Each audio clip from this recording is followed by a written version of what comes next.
Hello everyone जय जगन्नाथ आसते आज आपको मो बारी बुले देखी एक्चुअली आम दुईटा ही बारी अच्छी फर्स्ट बारी रे एंट्री करी लगी कि अन्नपूर्णा गछ देन कि पियाज गछ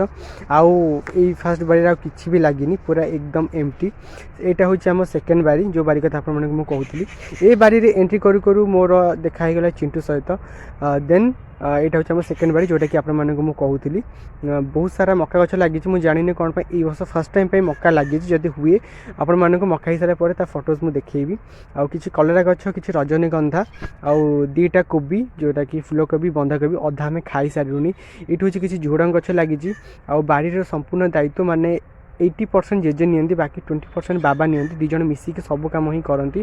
बाकी जेजे ये पानी दौते सहित मुझे गोटे छोट क्लिप्टे नहीं गली ये किसी बैगण गछ लगी मे बी आउ ये बैगण होनी एपर्यंत ये लंकार ना आपने कमेंट बॉक्स निहती जनइबे बाकी किसी टमाटोज होता ये सब एवं आउ हो मसे 1.5 मास हो बाकी किसी बीन लगी आउ धनिया पत्र होता बट एबे से सब खत्म अलरेडी हो गलानी बाकी ये वीडियो आपर बारी अच्छी कि नहीं कमेंट माध्यम निहती जनइबे। जय जगन्नाथ।